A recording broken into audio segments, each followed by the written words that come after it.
Hi, welcome to JadeKind Gaming. My name is Adam, and I am here today to talk about conditions.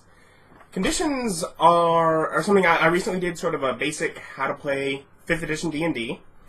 And in 5th edition D&D, in the back of the player's handbook, there is like a table, an appendice on conditions. On the back of the Dungeon Master screen, they take up a large section of it. They're important. They are basically the way 5th edition does a lot of shorthand.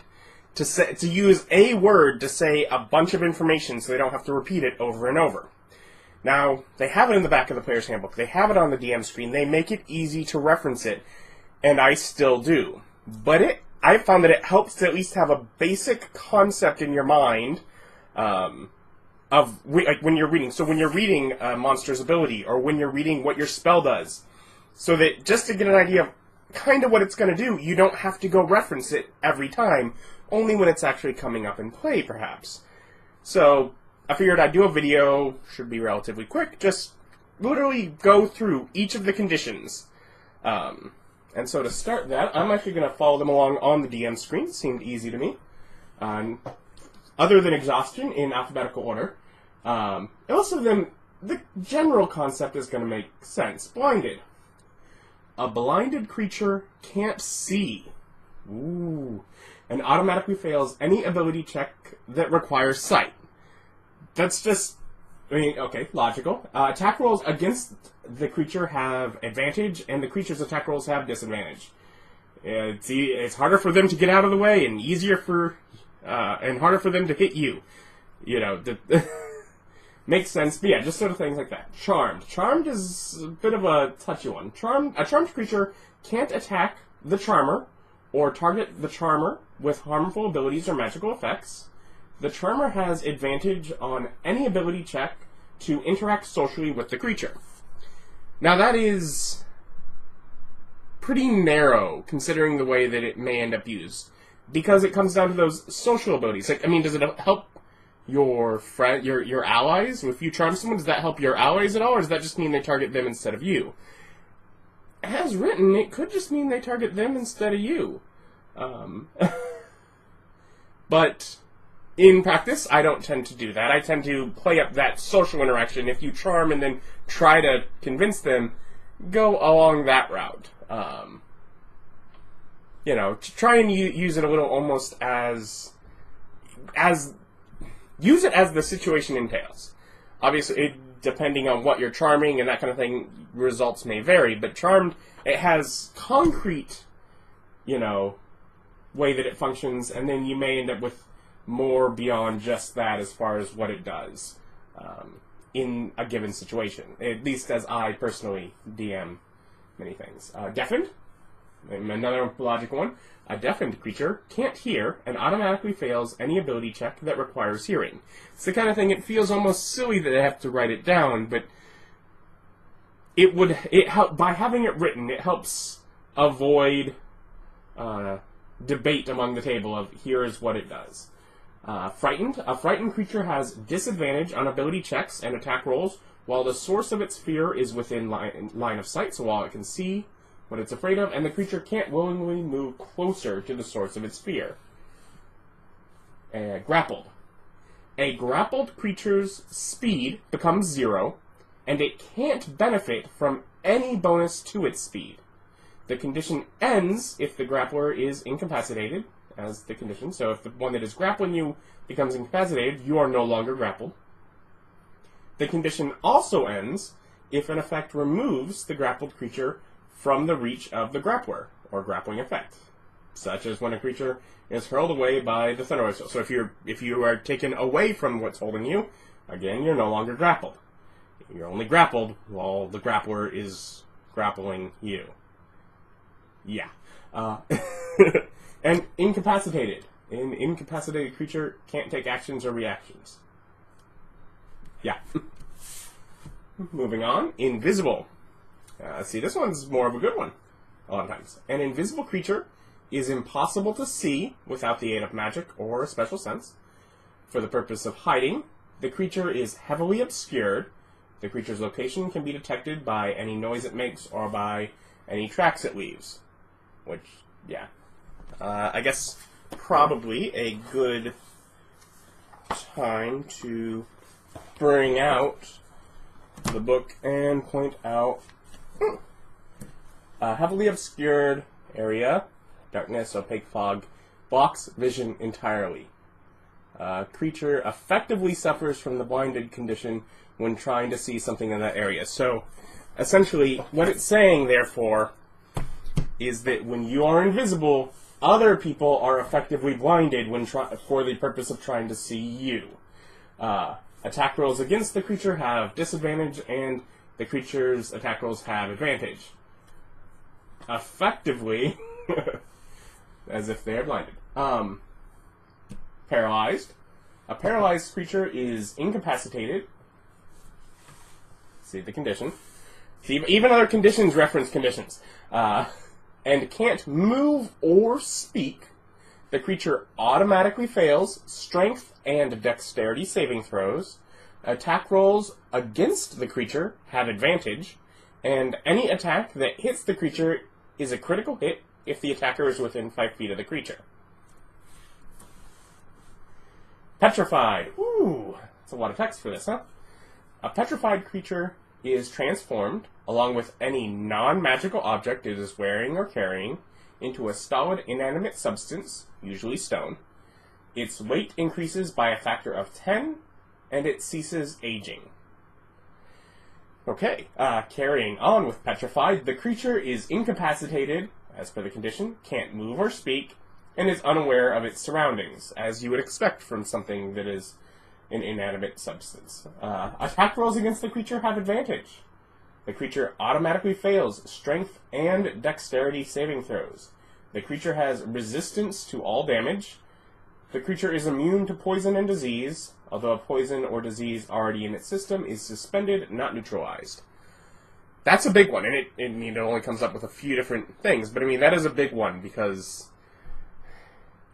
as per a player, if you're petrified, you're either gonna get cured, or you're pretty much, you're out of it until you get cured, or if you can't, then you're just gone from the game. It's effectively dead.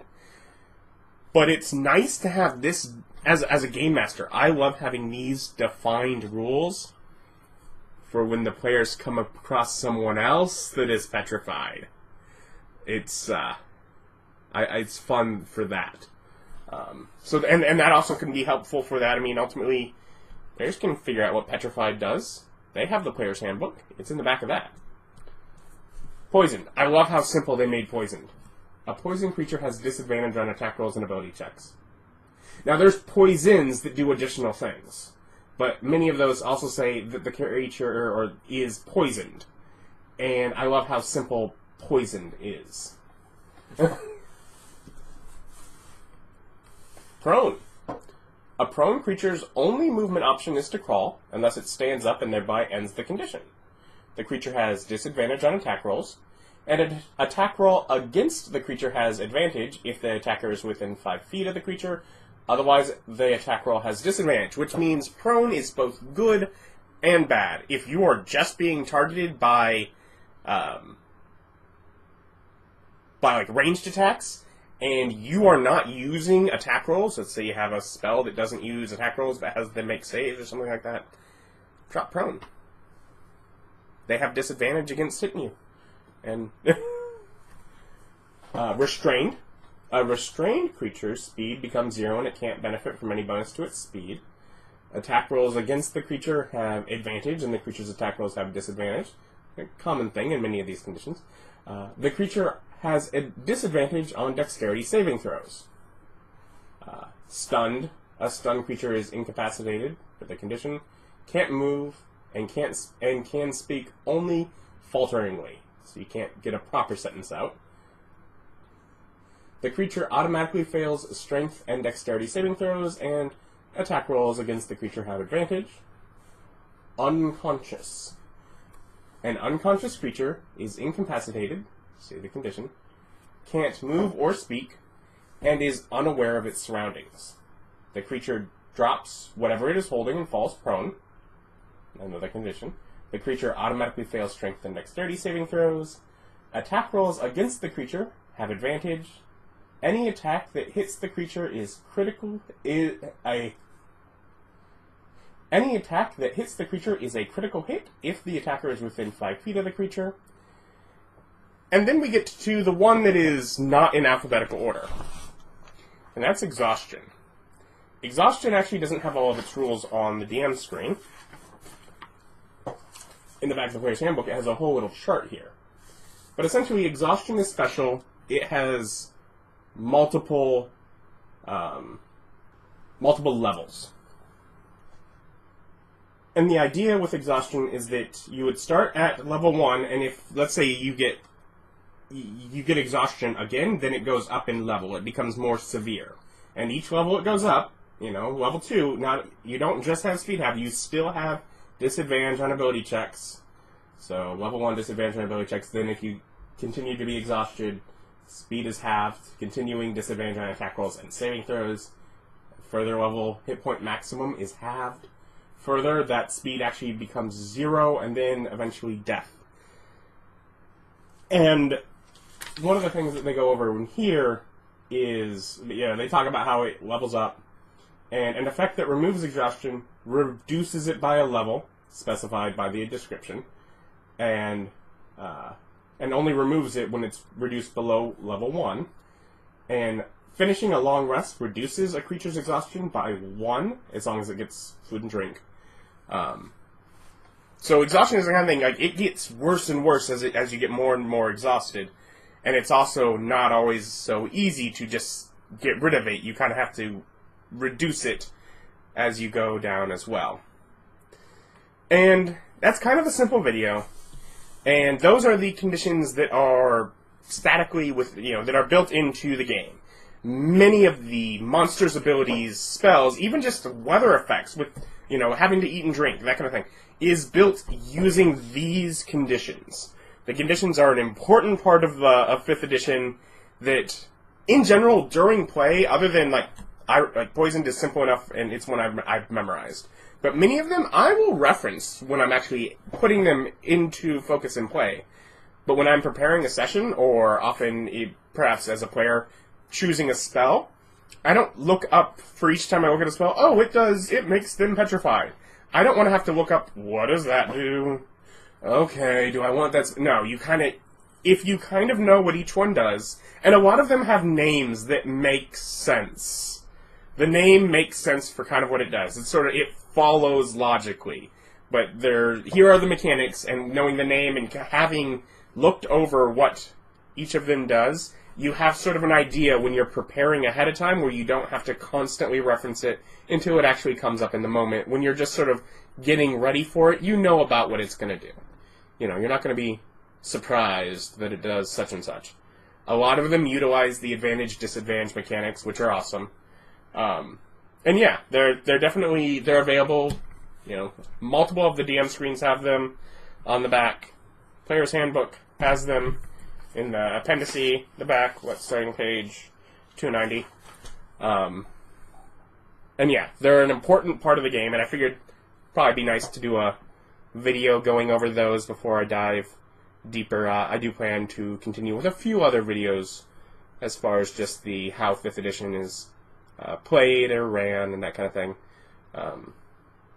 Following up the game I did previously on how to play 5th edition.